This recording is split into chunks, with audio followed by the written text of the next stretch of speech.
Hello everybody, welcome to TTC-53. It's across the line at 140 mile an hour, then down towards the first bend.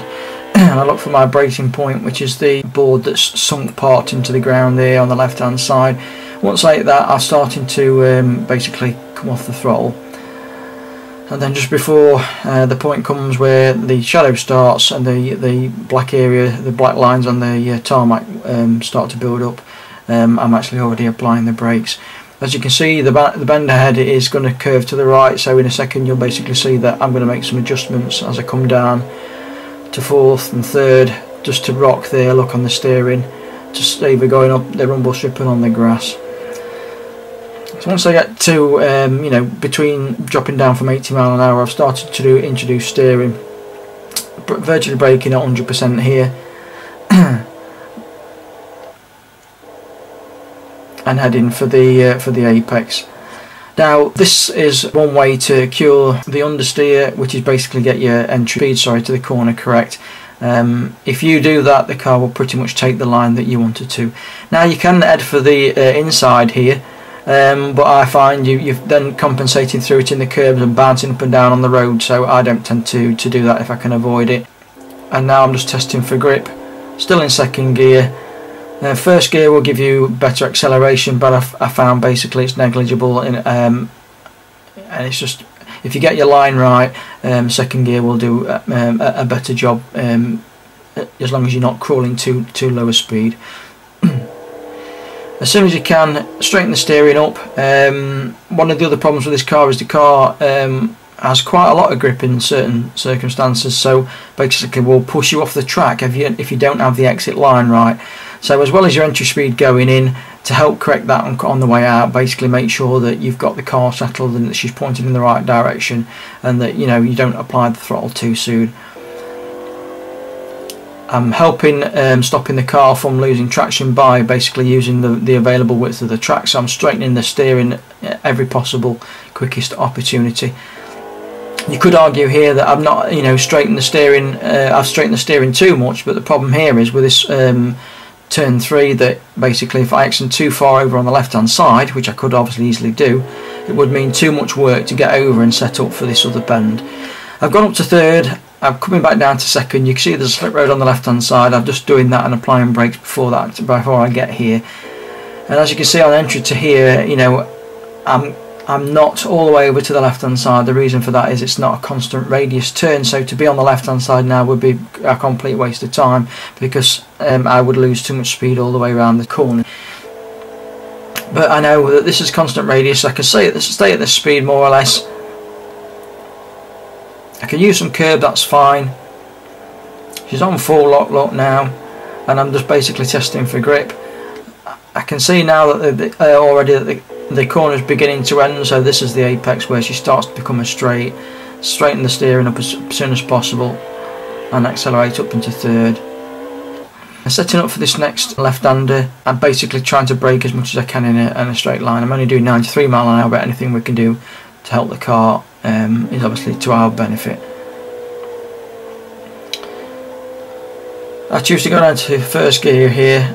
I'm off the brakes at this point. Again, it's not a constant radius, so you don't need to head for the inside at the first available moment.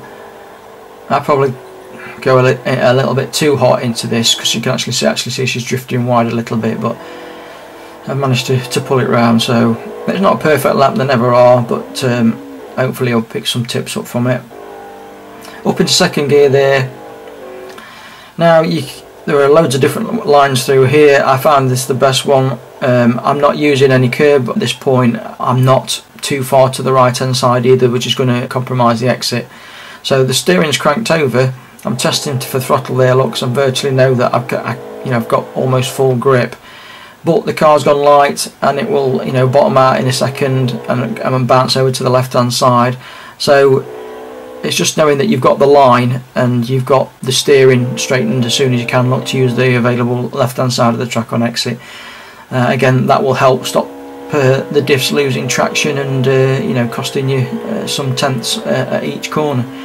At this point, it's a thrash down to an area here where the shadow starts, and at this point, this is where I'm on the gas, but I jump onto the brakes. It's down to second gear for the first part of this.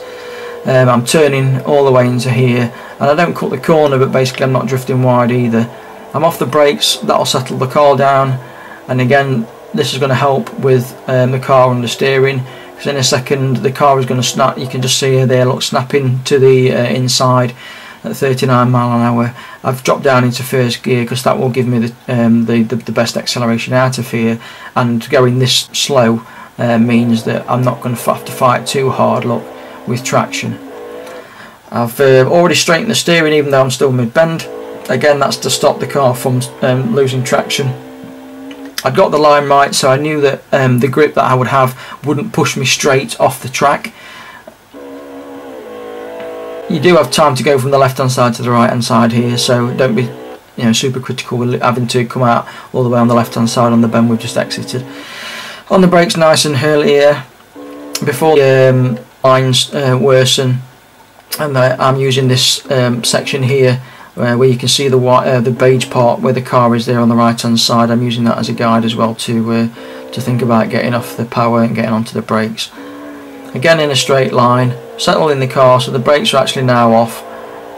I'm just testing for grip. Don't take any more corner here than the car's doing, because it will fault your lap.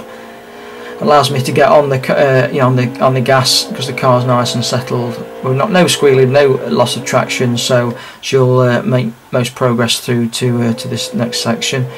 The car understeers, as we know, so it's a matter of starting the entry into the corner with the steering as quick as we can, and then just rocking off the throttle and the brakes so that you can get the best line through here. It needs to be fairly tight here. You can run the curve if you want to, as long as you're running a constant speed. It won't do too bad around this corner. And again, I'm straightening up in a second, look, because I know I've got the traction, and even if I straighten up, she's not going to shove me off the edge of the track. This bit fairly simple. Get up through your gears, line of least resistance, so slight movements using the majority of the track. And then I black down to here to the second brake mark here from the bend. In a second you'll see me run the curb. I'll go down to fourth, down to third, and then down to second. And again, the second is to minimise the speed, because as we know, if I push too hard in here, basically I'm going to be correcting all the way through the corners, which I don't want to be doing. I want to be steering and balancing the car all the way through this fast chicane, so that when I come out, I'm coming out on the gas, and I'm just concentrating on doing any steering tweaks that I need to do. So this is why I grabbed this second gear here. She's pointed it nice and early, look here. I've already started to introduce steering, because at this point we're doing 100 mile an hour, so if we don't introduce the steering here, we're never going to make it round. You can take some grass on the way in, so just be mindful of that. 73 constant, look through here. You can take some grass on the way through as well, and you can take more curb than I'm doing here on exit, so you could argue that I didn't straighten up quick enough there, and all these little things cost us the tenths on each bend. The guides are never perfect. They're not meant to be. My driving's not perfect, so we know that the car's going to steer like a pig if we don't get the speed lost. So basically it's a matter of using the rubber that's on the road here to help us get the car stopped in time. And again, you can see it when it happens, because the nose is not running towards the centre or the outside of the track. It'll actually start to point inwards. At this point, you know that you can safely apply the throttle. We've slowed down quite a bit. We're in second gear, and providing you practice the line through here, the line that she'll take out the corner will be straighter, because she's got a lot of traction, which is what would shove you off the track. It would understeer off the track on exit, because this has been driven quite a few laps. I know that I can get on the throttle and I can still straighten the steering, and I'm not going to be basically off the track. You can run the curb here if you want to as well. It'll make a massive difference, but don't go beyond that onto the green section there, because for a period of time the lap will pick it up and you will fault, and then basically you're going to go down to the line and cross over about 140 mile an hour. So